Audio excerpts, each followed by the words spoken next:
Shalom, shalom, bien-aimés, très chère famille. Shalom, shalom, très chers frères et sœurs. Que le nom du Seigneur soit glorifié davantage encore dans votre vie et que la paix du Seigneur règne en vous. Je rends grâce à Dieu pour ce moment d'enseignement qu'il nous donne encore aujourd'hui pour être édifié, être instruit et pour vraiment pratiquer ses œuvres. Je rends grâce au Seigneur pour ce privilège qu'il nous a donné de continuer aujourd'hui encore dans notre enseignement sur le thème « Le vrai jeûne selon Dieu ». Donc aujourd'hui nous allons continuer dans la deuxième partie. Et nous prions au nom puissant de Jésus-Christ de Nazareth. Père, nous venons te dire merci, nous te retenons toute la gloire pour ce moment de communion que tu nous donnes encore en toi. Seigneur, illumine-nous, Seigneur, illumine les yeux de notre entendement. Viens nous purifier, viens nous sanctifier, viens nous enseigner et viens nous remplir, Seigneur. Et que ton nom soit glorifié, et que ton nom soit exalté au plus haut des cieux. Seigneur, prends contrôle de toutes choses et convertis-nous en vérité à toi et capacite-nous davantage à porter de bons fruits devant toi jusqu'à ton retour, Seigneur. Que ton nom soit exalté, merveilleux Sauveur, pour ce moment que tu nous donnes. Prends le dessus de toutes choses, que ton règne vienne dans nos vies, dans nos cœurs, Seigneur, et que ta volonté soit faite, Père. Au nom puissant de Jésus-Christ, nous avons ainsi prié. Amen.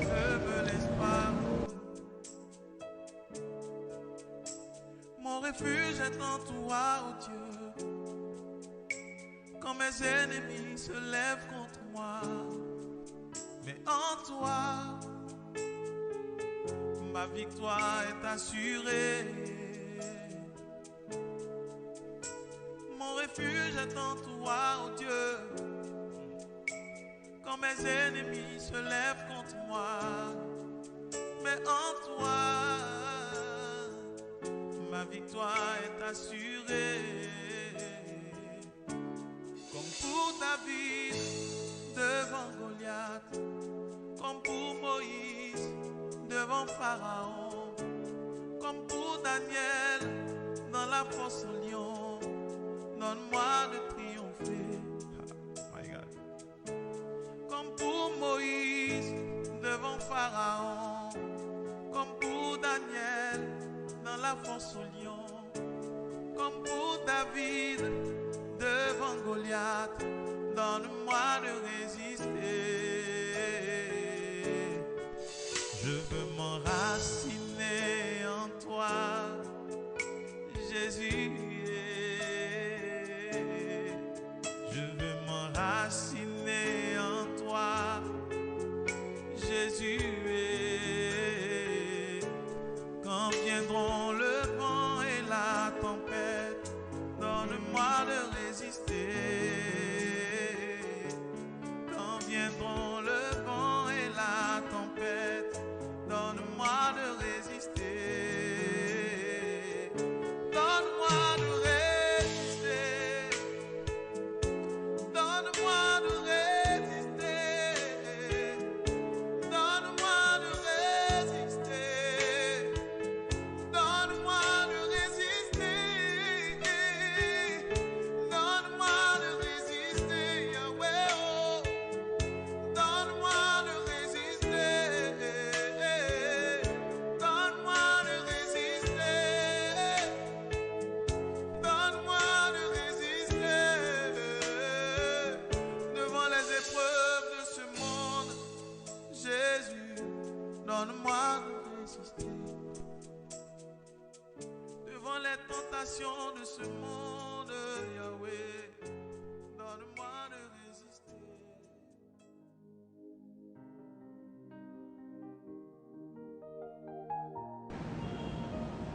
Notre texte de base est dans Marc 2, de verset 18 au verset 22.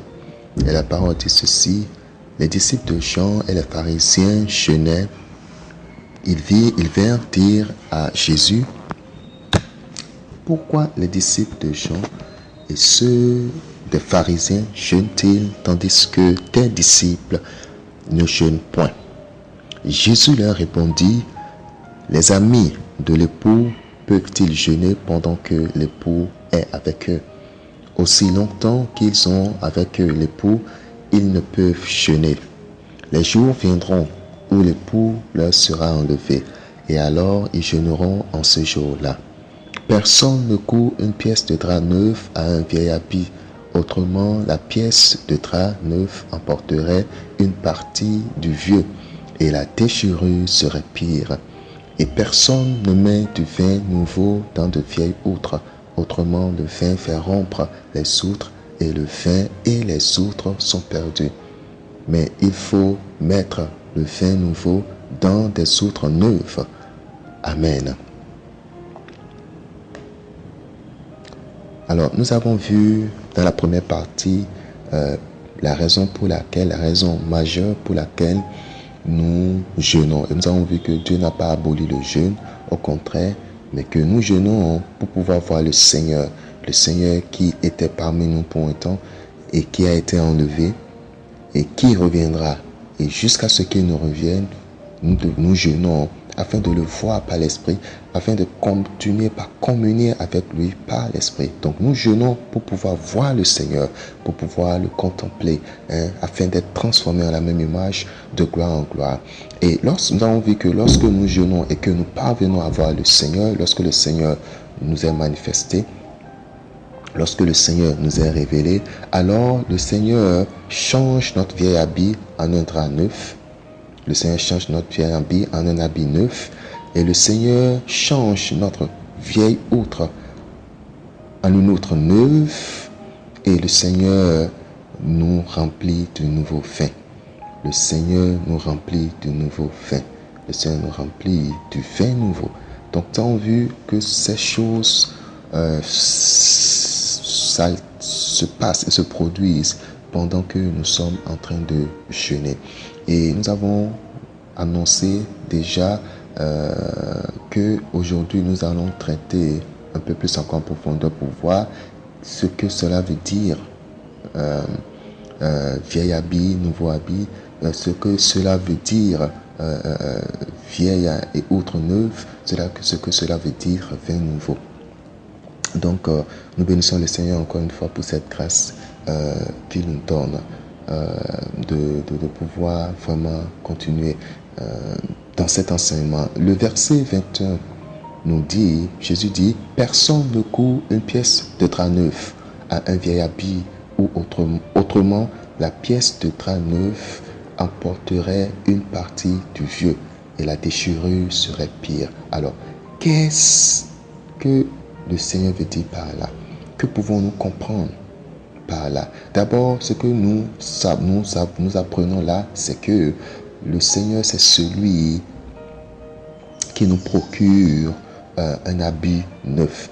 Et nous comprenons ici que Dieu ne prend pas une partie d'un drap neuf, c'est-à-dire un tissu qui n'est pas encore cousu, neuf, afin de réparer la partie endommagée du vieil habit.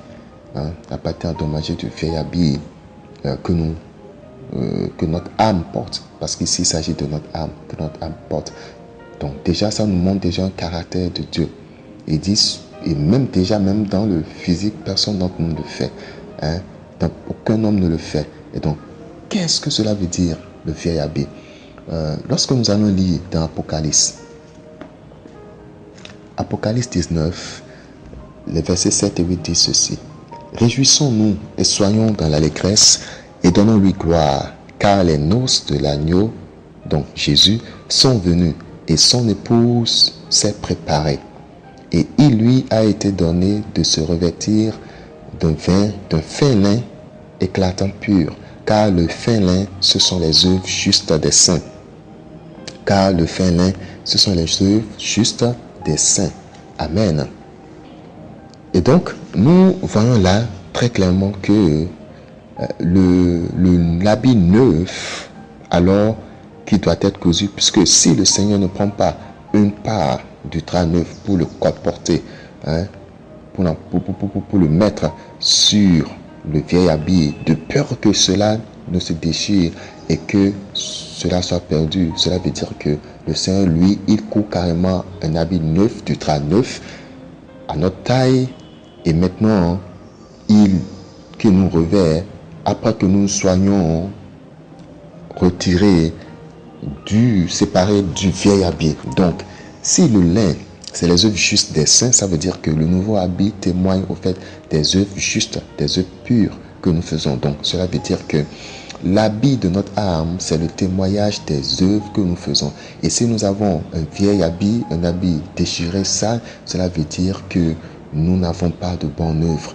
Nous n'avons pas de bonnes œuvres. Donc le vieil habit témoigne les mauvaises œuvres que nous faisons. Le vieil habit témoigne notre nature pécheresse. Ça témoigne des péchés, des comportements, des caractères, des attitudes pécheresses que nous avons avant de venir au Seigneur. Mais même quand nous venons au Seigneur, le vieil habit témoigne encore toujours des mauvaises habitudes que nous avons et que nous pratiquons. Donc, pour pouvoir nous séparer de ces mauvaises habitudes, pour pouvoir changer d'habit, c'est par le jeûne et la prière, en cherchant à voir le Seigneur, parce que c'est lui qui a avec lui le drap neuf qu'il faut pour nous coudre le nouveau habit dont nous désirons, et c'est lui encore qui coud le nouveau habit. Voilà. Donc, le Seigneur nous a planté un peu là. Comment est-ce que nous pouvons parvenir à lui et dans quel état d'esprit nous devons être? Nous devons être dans un état d'esprit de jeûne. Et voyez-vous, il dit ici que si lui, il prenait une pièce, une partie du drap neuf, sans coudre un nouveau habit avec, et qu'il mettait juste dans la partie du vieil habit qui est endommagé, que cette pièce de drap neuf coupée emporterait aussi encore d'autres parties du vieux habit et que la déchirure sera pire. Alors, cela veut dire quoi? Cela veut dire que si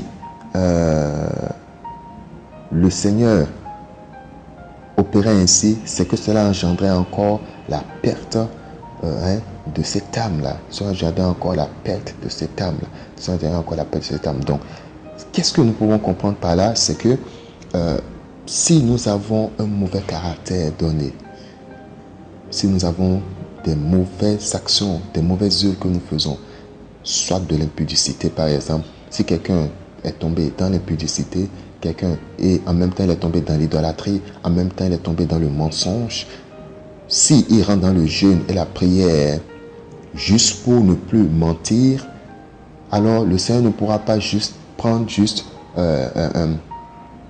la bonne habitude de dire la vérité représentée par la pièce du drap neuf pour le lui donner pendant qu'il demeure idolâtre et impudique. Cela ne le conduirait qu'à être complètement détruit. Donc cela veut dire que lorsque nous rentrons dans le jeûne, nous devons chercher à être changés complètement de tout ce que nous reconnaissons en nous qui sont mauvais.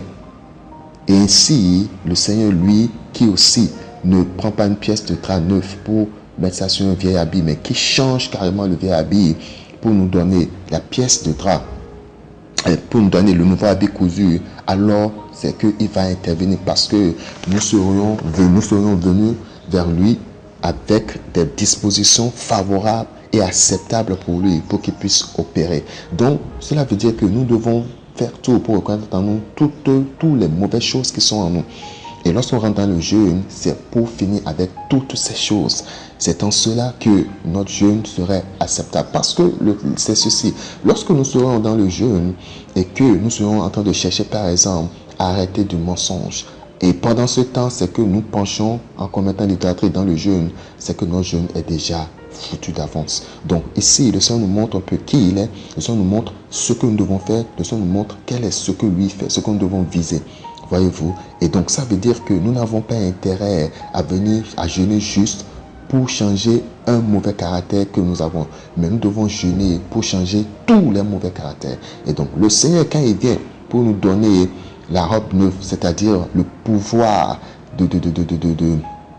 le témoignage que nous avons reçu, le pouvoir maintenant de faire le bien, de ne plus pécher. Car le pouvoir de devenir enfant de Dieu, c'est le pouvoir de ne plus pécher. Car les enfants de Dieu, ceux qui sont nés de Dieu, ne pêchent plus. Donc, si cet habit revêt notre âme, le Seigneur qui vient pour nous donner cet habit, dès qu'il nous donne cet habit, c'est que dans tout domaine de notre vie, nous avons reçu le pouvoir de bien agir, de pouvoir de bien agir. Donc, le vieil habit, c'est nos mauvais caractères, nos mauvaises conduites, notre mauvaise attitude, nos mauvaises œuvres dont nous devons nous séparer afin d'obtenir maintenant de nouveaux habits pour notre âme. Et notre âme revêtue du nouveau habit, bien qu'avant même que nous ne commencions pas à porter ses fruits, c'est le témoignage pour nous de notre prédisposition désormais à pouvoir faire le bien, à pouvoir faire les bonnes œuvres que Dieu a préparées pour nous. Donc, imaginez-vous, le Seigneur a dit qu'il a préparé pour nous déjà des bonnes œuvres dans lesquelles nous devons marcher. Afin de marcher dans ces bonnes œuvres, nous devons les recevoir. Et pour recevoir ces bonnes œuvres, c'est pas le nouveau habit, le nouveau vêtement, le témoignage de Christ pour notre âme et le pouvoir de le faire. Et ainsi, de manière extérieure dans notre vie, nous pouvons maintenant marcher dans ces voies-là. Donc, celui qui n'a pas reçu le nouveau habit, tout en gardant le vieil habit, ne pourra jamais marcher de manière acceptable dans la vie de toujours, dans les œuvres du Seigneur. Et celui-là qui garde le vieil habit et ne recherche qu'une partie pour pouvoir colporter, il se détruit lui-même et son état deviendra pire. Son état deviendra pire. Son état deviendra pire. Voyez-vous? Donc, voilà pourquoi si quelqu'un vient devant le Seigneur avec le vieil habit, ne cherchant qu'une pièce de drap, alors pour le préserver, c'est quoi? Il pourrait ne pas avoir les ossements. Parce que si le Seigneur exaucé lui donnait juste cette pièce de drap, le Seigneur l'aurait voué déjà à devenir pire encore, à le détruire. Donc, nous devons prendre garde à toutes ces choses et venir au Seigneur en esprit et en vérité. Et la vérité de Dieu, c'est ce que Dieu témoigne, ce que Dieu dit qu'il veut. Voyez-vous? Donc, cela nous montre ici clairement que l'habit représente les œuvres que nous pratiquons dans notre vie de manière extérieure. Les œuvres que nous pratiquons. Et être doté, et c'est ça qui revêt notre âme. Donc, quand notre âme est revêtue du nouveau habit, c'est que notre âme est prédisposée, notre âme est capacitée, notre âme reçoit l'autorisation, le pouvoir maintenant de marcher dans les œuvres que Dieu a prévues pour nous. Parce que, rappelez-vous, il est écrit que l'homme n'a rien sur cette terre qu'il n'ait reçu de bon, sur cette terre qu'il n'ait reçu du royaume des cieux. Voyez-vous? Donc, nous recevons, en recevant le drap, le vêtement, l'habit neuf, c'est un vêtement d'autorité. C'est-à-dire, nous recevons l'autorité de faire de bonnes œuvres. Notre âme est investie de l'autorité de faire de bonnes œuvres. Mais lorsque nous demeurons dans le vieil habit, notre âme est investie dans notre pouvoir même pour faire de mauvaises œuvres.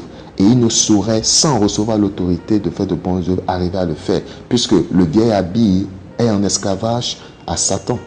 Voyez-vous? Donc, c'est exactement comme quand on revêt les rois de vêtements d'autorité.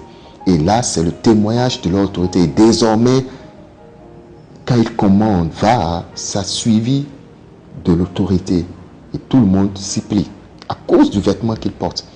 Voyez-vous?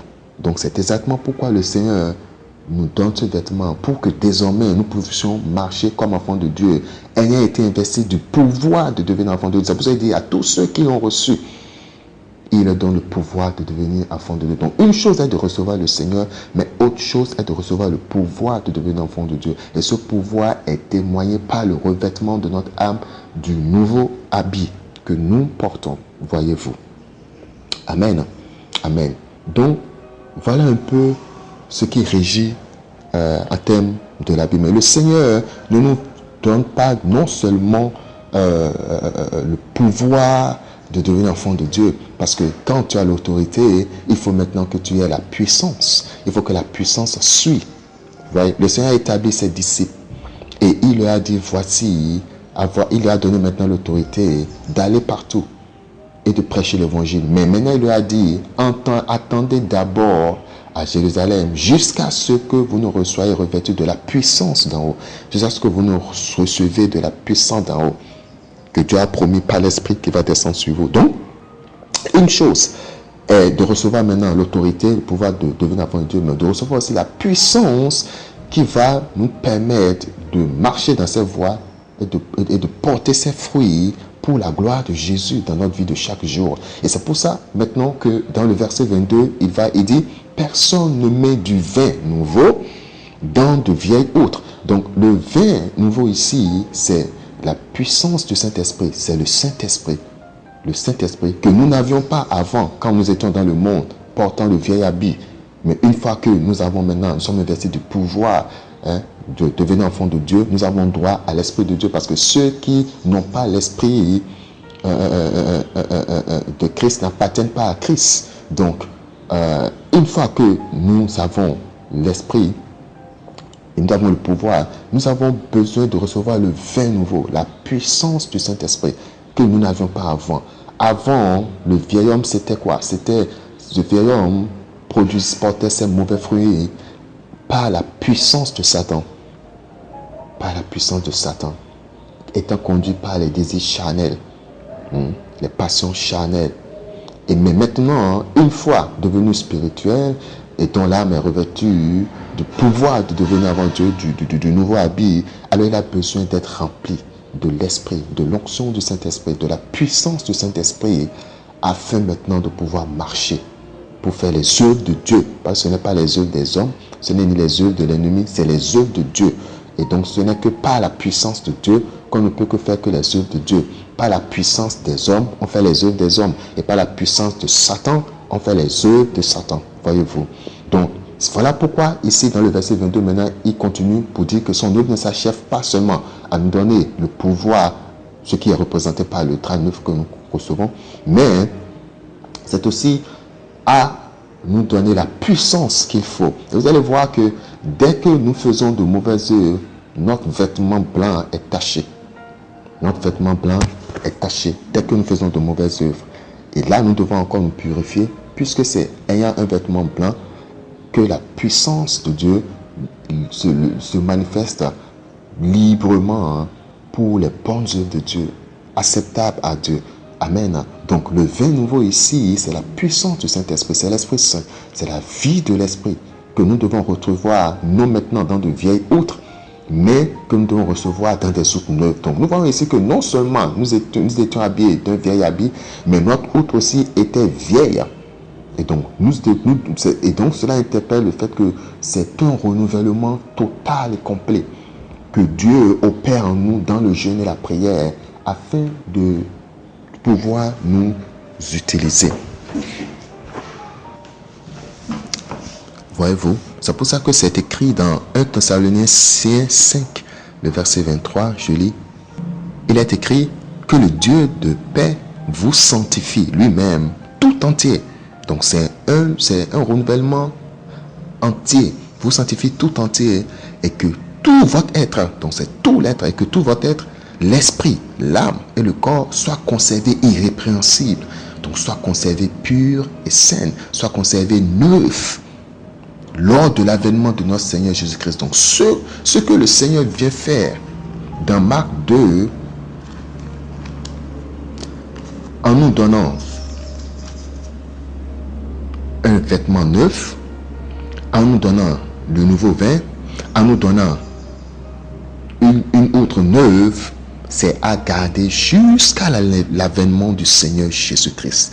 Et dès que nous tombons pour pécher, le Seigneur dit, avec une repentance sincère, de faire diligence pour nous faire purifier, pour nous faire purifier de ces péchés, pour nous faire purifier de ces péchés, afin d'être retrouvés toujours d'un vêtement neuf, d'une outre neuve, remplie du nouveau vin. Remplie du nouveau vin.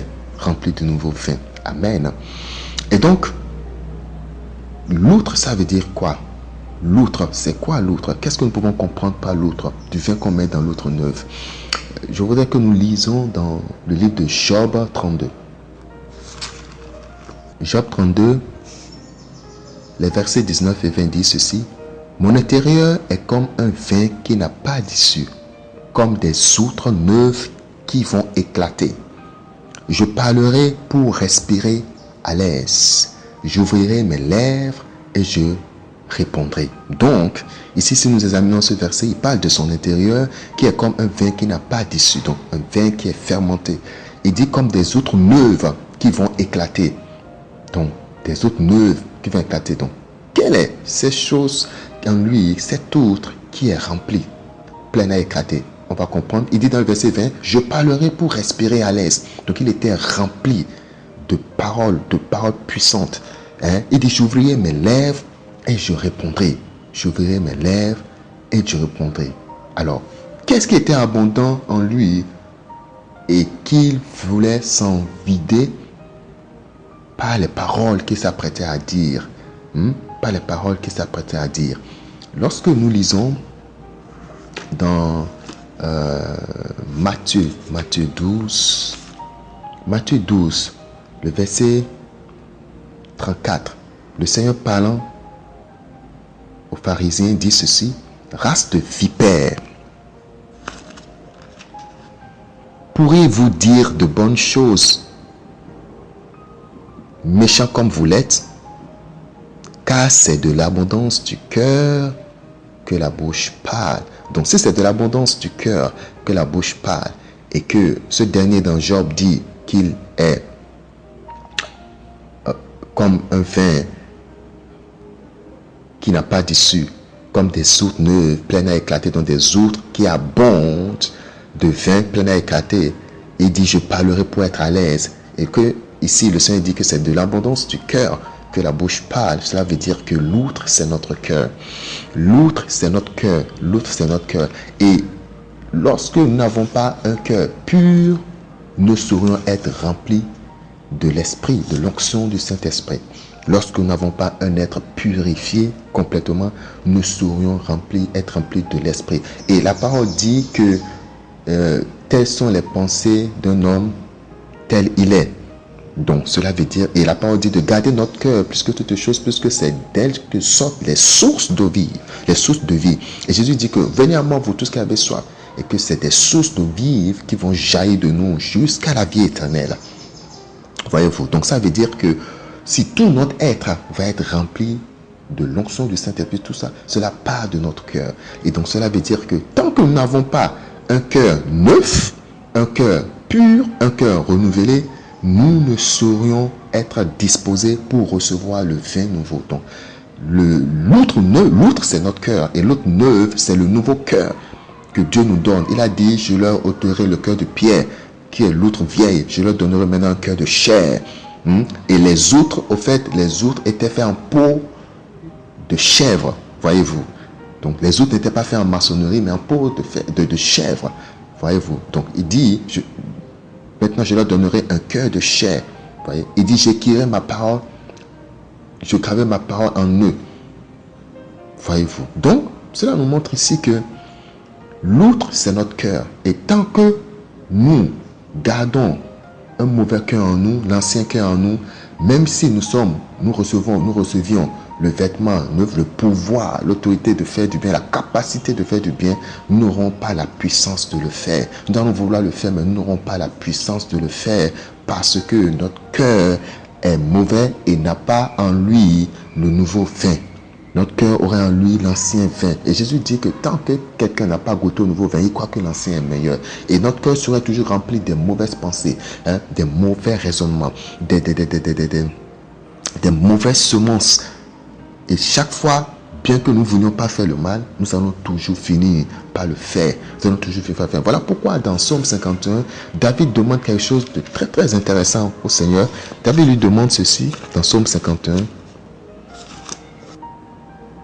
David dit, détourne ton regard de mes péchés, efface toutes mes iniquités. Qu'est-ce qu'il demande là?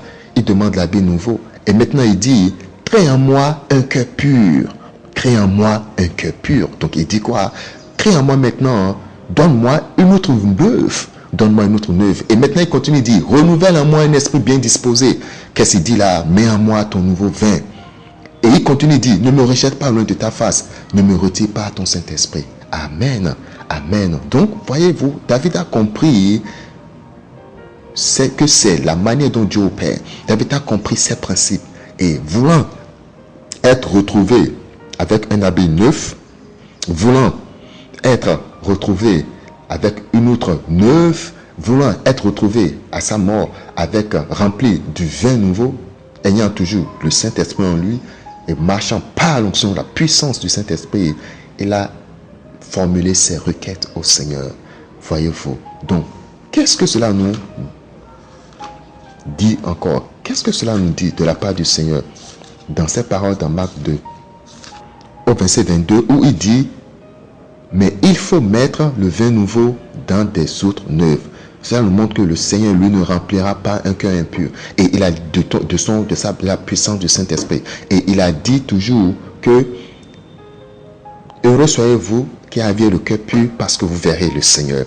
Parce que si le Seigneur remplissait un cœur qui n'est pas pur de la puissance de son esprit, c'est qu'il a détruit ce cœur-là. Ce sera un jugement pour ce cœur.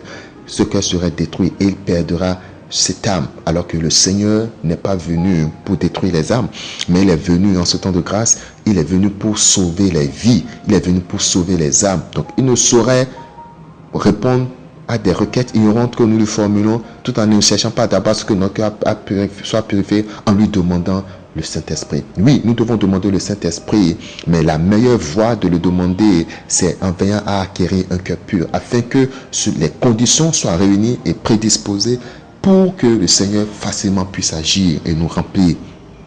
Et tant que nous garderons notre cœur pur devant le Seigneur, nous serons toujours candidats pour être remplis de plus en plus de son vin. Amen, de plus en plus de son vin. Et cela est acquis dans le jeûne et la prière. Il dit, personne ne met du vin nouveau dans de vieilles outres. Autrement, le vin fait rompre les outres. Et le vin et les outres sont perdus. Et le Seigneur ne veut ni perdre son vin, ni perdre aussi son outre. Le Seigneur ne veut pas perdre sa puissance parce qu'il ne fait pas de gaspillage. Il ne fait pas de gaspillage. Et nous pouvons le lire dans Luc. Nous lisons plutôt dans Jean 6. Dans Jean 6, le verset 12. Le Seigneur avait multiplié les pains pour les disciples et pour toute la multitude qui était là, et aussi du poisson. Et ils ont mangé. Et maintenant, le Seigneur dit ceci vers la fin, au verset 12. Le Seigneur dit, la parole dit, lorsqu'ils furent rassasiés, il dit à ses disciples, ramassez les morceaux qui restent afin que rien ne se perde. Ramassez les morceaux qui restent afin que rien ne se perde. Donc cela nous montre que ce qui vient du Seigneur, n'est pas à gaspiller. Et le Seigneur ne fait pas du gaspillage. Voilà pourquoi il ne voudra pas que son vin soit perdu et n'accomplisse pas et ne soit pas utilisé pour les buts pour lequel lui il a donné. Mais aussi le Seigneur ne veut pas la perte de l'autre, de celui-là qui est comme l'autre pour lui. Le Seigneur ne veut pas la perte de l'âme. Le Seigneur ne veut pas briser. La Bible a dit qu'il ne brisera pas un roseau cassé. Oui, le Seigneur reçoit les cœurs brisés, les outres brisées pour les restaurer, pour donner une autre neuve. Voyez-vous, donner une autre neuve. Mais le Seigneur ne veut pas que l'autre neuve soit brisée. L'autre neuve que lui donne soit brisée. Et si un cœur est déjà brisé, le Seigneur ne va pas encore briser ce cœur davantage pour le détruire complètement. Non, le Seigneur recherchera à le renouveler. Et renouveler ce cœur passe pas d'abord lui donner la nature neuve. Ainsi pourra contenir le vin qu'il faut pour pouvoir opérer et être gardé ainsi. Il a dit, et ainsi, rien ne se perd, les deux ne se perdent. Quand on va lire dans Matthieu 9, le verset 17, il dit, on ne met pas non plus du vin nouveau dans de vieilles outres. Autrement, les outres le vin se répand et les outres sont perdues. Mais on met le vin nouveau dans des outres neuves et le vin et les outres se conservent. Donc le Seigneur veut conserver les deux. Sans avoir un vin nouveau, l'outre neuve ne peut être conservé. Sans avoir une outre neuve, le vin nouveau ne peut être aussi conservé. Alors, donc, nous voyons ainsi que c'est par le jeûne et la prière que nous possédons ces choses-là qui nous sont très très importants afin que nous puissions porter de bons fruits devant le Seigneur, afin que nous puissions marcher devant le Seigneur. Parce qu'il dit ceci dans Matthieu 12, il dit ceci dans Matthieu 12, le verset 33, il dit, ou dites-vous que l'arbre est bon et que son fruit est bon, ou dites-vous que l'arbre est mauvais et que son fruit est mauvais, car on connaît l'arbre par le fruit. Voyez-vous, on connaît l'arbre par le fruit. Donc, nous devons porter de bons fruits devant le Seigneur. Et donc, avant de porter de bons fruits, nous devons devenir d'abord un arbre qui est bon. Et un arbre qui est bon aux yeux du Seigneur, c'est cet arbre qui est revêtu d'un habit neuf. Et c'est cet arbre qui dispose d'une outre neuve et qui est maintenant rempli du nouveau vin de l'esprit. Amen. Donc, cet état de choses s'obtient à travers le jeûne et la prière. Et cela s'obtient afin que nous puissions maintenant servir le Seigneur. Voilà pourquoi nous allons lire encore plus loin, parlant du Seigneur lui-même. Dans Luc 4, le verset 14, Jésus, après avoir été dans le désert et tenté maintes fois par le diable, il a vaincu toute tentation et il était dans un état de jeûne aussi. Voilà, il était dans un état de jeûne aussi. Et quand il est sorti, la parole dit, maintenant, Jésus, revêtu de la puissance de l'Esprit, retourna en Galilée. Donc, il est parti dans le jeûne et la prière. Et maintenant, il était maintenant revêtu de la puissance de l'Esprit, voyez-vous, pour pouvoir servir. La Bible dit dans le verset 15, la Bible dit dans le verset 14, il retourna en Galilée et sa renommée se répandit dans le pays d'alentour. Verset 15, il enseigna dans les synagogues et il était glorifié. Donc, mais au premier verset dans Luc 4, la Bible dit, Jésus rempli du Saint-Esprit fut conduit par l'Esprit dans le Jourdain. Donc cela veut dire quoi? Que lorsque nous recevons Christ, notre esprit est renouvelé, donc notre esprit, le Saint-Esprit remplit notre esprit et le fait renaître de nouveau. Mais cela ne suffit pas. Maintenant, il faut que nous changions le vieil habit qui habille notre âme. Et maintenant, il faut que notre cœur soit aussi changé de ces caractères, mauvais caractères, de ces mauvaises pensées, de ces mauvaises attitudes qui ne sont pas conformes à ceux de Jésus. Et là, c'est dans le jeûne et la prière, en les identifiant et en recherchant que tout soit transformé. Amen. Et lorsque cela se passe, alors là, nous sortons revêtus de la puissance de l'Esprit afin maintenant de servir le Seigneur. Parce que nous sommes appelés à servir le Seigneur dans les œuvres qu'il a prédestinées pour nous avant les fondations des temps. Donc voilà encore le témoignage que les voies du Seigneur nous ont été révélées et dévoilées dans Marc 2, les versets 18 à 22, par les paroles du Seigneur, par sa réponse aux disciples de Jean sur la question du jeûne. Donc, comment quelqu'un qui a le vieil habit peut se dépouiller de son vieil habit? Paul dit, dépouillez-vous du vieil homme et revêtez-vous de Christ. Donc, peut se dépouiller du vieil habit et se revêtir alors du nouveau habit cousu par le Seigneur pour lui. C'est en renonçant à ses péchés. C'est pas la repentance. C'est pas la repentance en renonçant à ses péchés. Pas la repentance en renonçant à ses péchés. Lorsqu'on se repent et qu'on renonce à ses mauvaises œuvres, qu'on renonce au vieil homme, qu'on ne veut plus, qu'on le confesse, qu'on renonce à toutes ces choses, qu'on commence par haïr ces mauvaises choses qu'on faisait, là, nous nous dépouillons de ce vieil habit. Lorsque nous mortifions notre chair et ses passions, ses mauvais désirs, nous nous dépouillons du vieil habit. Et nous devons le faire avec un cœur brisé. C'est-à-dire quoi? Nous devons briser la vieille outre. Nous devons briser la vieille outre. Voilà pourquoi Dieu dit qu'il ne méprise pas le cœur brisé.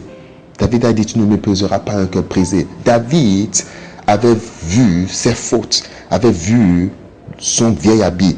Et par la repentance, dans un cœur brisé, il est venu au Seigneur. Voilà pourquoi il dit, éloigne mes péchés de moi. Retire-moi ce vieil habit, parce que moi, je ne le veux plus. Moi, j'y renonce. Il dit maintenant, crée en moi un cœur pur. Donc, renouvelle mon outre brisé, mon cœur brisé. Et maintenant, il dit, remplis-moi d'un esprit disposé. Ne me retire pas ton Saint-Esprit. Donc, remplis-moi de ton Saint-Esprit. Ou moi, donne-moi la puissance de faire du bien. Voyez-vous. Donc, nous faisons chose là. Nous dépouillons du vieil homme en renonçant à nos péchés, à la vie de péché, en renonçant à la vie de péché dans toutes ses formes et en se revêtant maintenant de Christ, en acceptant vouloir prendre de nouveaux habits et tout ce que cela implique comme responsabilité. Et dès que nous le faisons maintenant, nous devons demander au Seigneur d'avoir un cœur pur, d'avoir un cœur pur. Et le Seigneur crée en nous ce cœur pur. Le Seigneur crée en nous ce cœur pur. Lorsque nous avons le cœur souillé, comment est-ce que nous pouvons purifier notre cœur afin que le vin nouveau qui est là-dedans ne soit pas contaminé et que tout encore redevienne comme avant et soit perdu. Amen. La parole de Dieu nous dit dans Hébreux 9,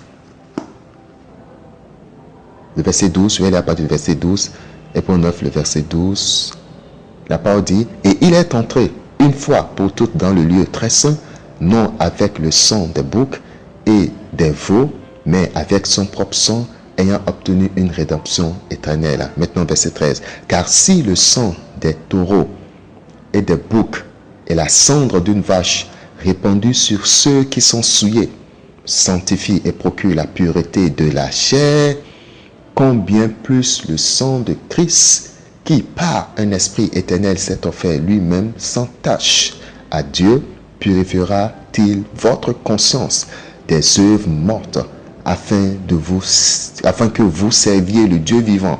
Voyez-vous? Donc, la purification de notre souillé se fait par le sang de Jésus-Christ.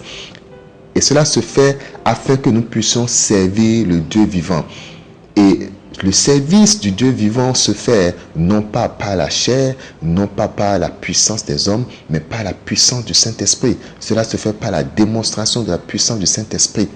Voyez, afin que la foi des autres qui vont entendre ne soit pas sur la sagesse des hommes, mais que cette foi soit basée, cette foi qui va être initiée dans les autres soit basée sur la puissance de Dieu. Amen. Donc voilà pourquoi le Seigneur opère ainsi dans notre vie. Voilà pourquoi le Seigneur opère ainsi dans notre vie.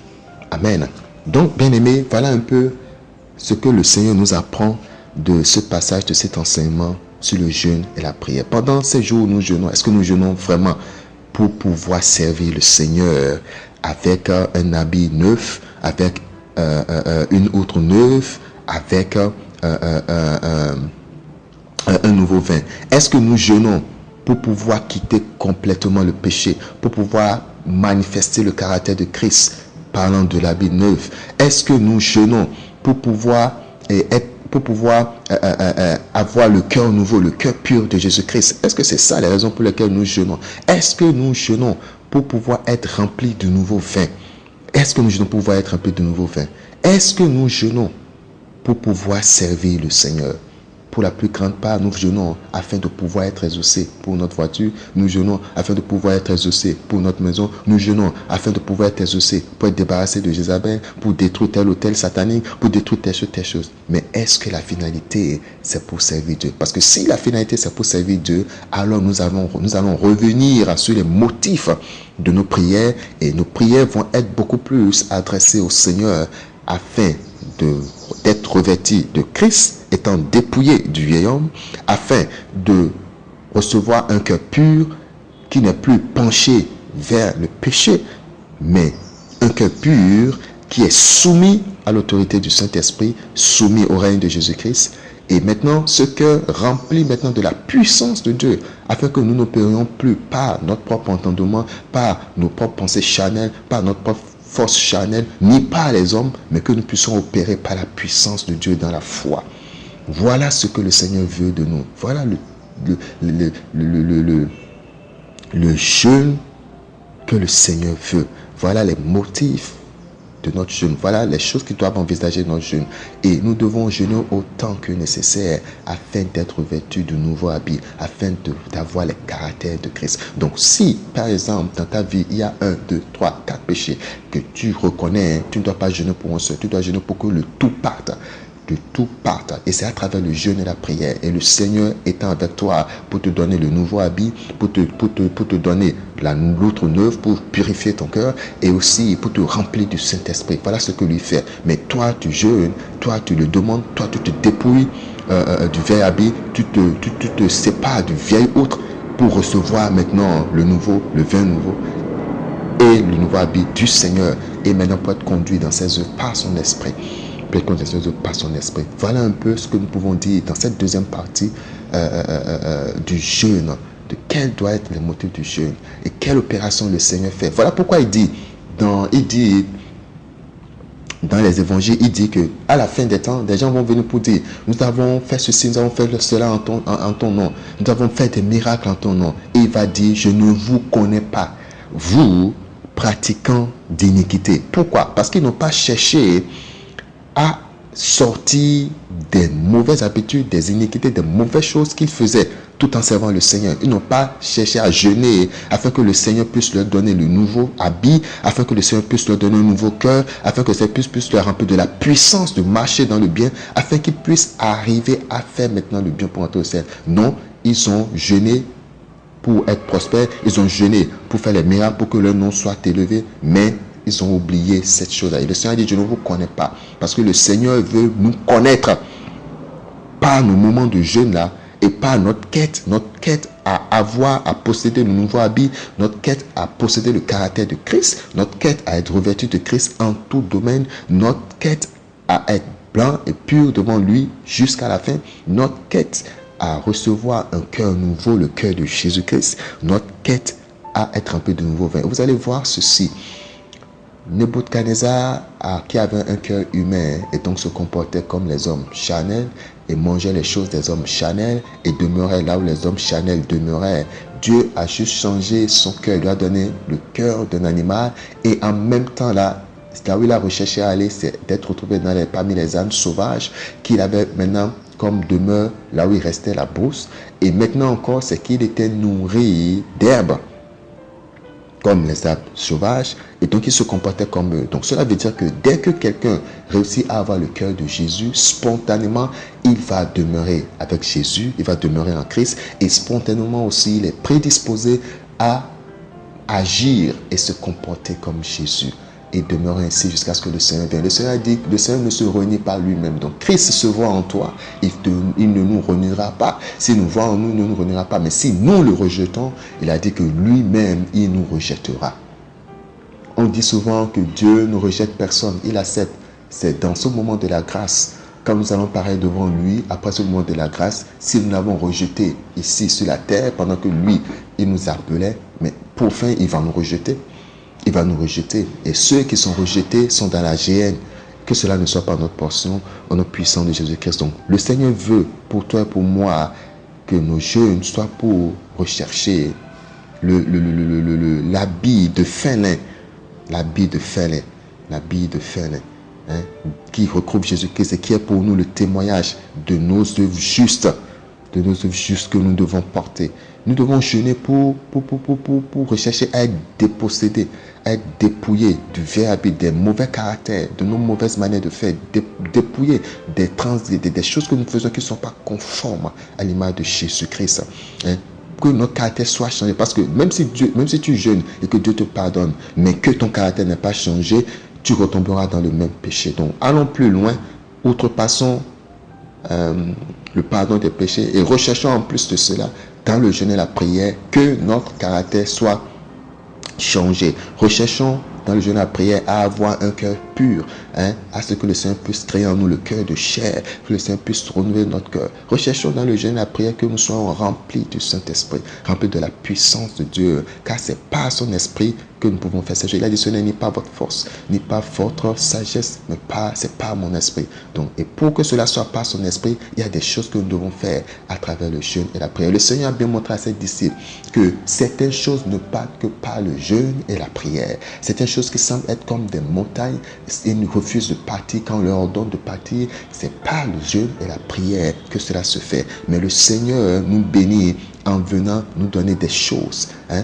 en venant nous montrer des choses, en venant changer notre vêtement complètement, en venant nous requinquer, nous renouveler complètement, en venant nous donner un nouveau cœur et en venant nous donner un nouveau vin, un vin nouveau, que nous devons maintenant garder.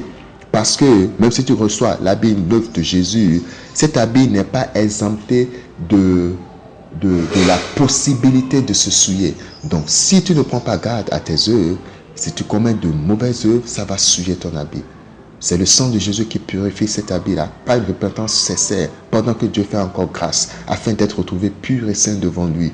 L'outre peut être aussi sali. Le cœur peut être rempli d'impureté pas des pensées mauvaises, toutes ces choses-là. Donc, c'est par le sang de Jésus que notre conscience est purifiée de toute œuvre morte. Alléluia. Par le sang de Jésus. Dans une repentance sincère, pendant que Dieu fait grâce, afin que nous soyons retrouvés debout avec un cœur pur avant qu'il n'arrive. Le vin peut être souillé, parce que quand la souillure rentre déjà dans le contenu va être souillé. Le contenu va être souillé. Et nous devons prendre garde à cela. Nous devons prendre garde à cela. Nous devons prendre garde à cela. Nous devons prendre garde à cela. Parce que quand le vin est souillé, quand l'onction devient souillée, l'esprit n'est plus là. L'esprit n'est plus là parce que le Saint-Esprit ne peut pas être souillé.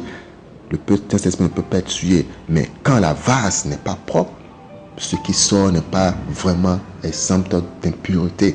Amen. Et quand l'esprit n'est plus là, c'est l'esprit de souillure qui prend la place. Voilà pourquoi nous devons faire très très attention. Vraiment, ce n'est pas du tout facile de marcher dans cet état de choses en mortifiant la chair et en étant debout. Mais le Seigneur dit, priez pour que vous ayez la force de traverser ces choses et d'être vu debout quand le Fils de l'homme viendra. Donc s'il le dit, cela veut dire que c'est possible. S'il le dit, cela veut dire que c'est possible. Je vais vous lire le passage dans Luc 21, le verset 36. Le Seigneur dit, veillez donc et priez en tout temps, afin que vous ayez la force d'échapper à toutes ces choses qui arriveront et de paraître debout devant le Fils de l'homme. Amen. Alors je prie que le Seigneur nous donne la grâce de pratiquer sa parole, que le Seigneur accomplisse ses bonnes paroles dans nos vies, que notre vie soit changée et que nous soyons dotés d'un habit neuf, que nous soyons dotés d'une autre neuve et que nous soyons remplis de nouveaux vins continuellement jusqu'au retour du Seigneur Jésus-Christ. Et donc, si ce n'est pas la prière, c'est le jeûne, pas le jeûne et la prière que nous observons, nous obtenons toutes ces choses, bien aimé, c'est aussi par le jeûne et la prière continuelle et constante que nous pouvons garder aussi ces choses dans l'état de pureté, en fuyant le péché, en résistant à Satan jusqu'au retour du Seigneur Jésus-Christ. Amen. Donc que le Seigneur nous donne cette grâce davantage, que le Seigneur nous donne de la sagesse là où nous en manquons pour pouvoir porter ces bons fruits devant lui et que en vérité nous soyons retrouvés vraiment debout, purs et saints et sans tache de tout notre être, esprit, âme et corps devant lui, afin que nous puissions partager l'éternité avec lui. Que le Seigneur ait miséricorde et pitié et qu'il nous aide et qu'il nous fortifie et qu'il nous fasse tenir debout pour sa gloire. Bien-aimés, que le Seigneur vous bénisse abondamment. Que le Seigneur vous illumine davantage à ce sujet. Nous allons continuer la fois prochaine pour la troisième partie où nous allons voir maintenant en pratique tout ce qui intervient dans le jeûne et comment est-ce que nous pouvons réussir notre jeûne. D'ici là, que le Seigneur nous donne de pratiquer ce que nous avons reçu, que le Seigneur nous convertisse et nous change et nous préserve. S'il ne venait pas, alors qu'il nous donne la grâce de revenir encore sur ce sujet. Le vrai jeûne selon Dieu, la semaine prochaine, et que son nom soit glorifié. Alors demeurez richement bénis dans le Seigneur et que le Seigneur soit avec vous, que sa paix demeure avec vous au nom puissant de Jésus-Christ de Nazareth. Amen.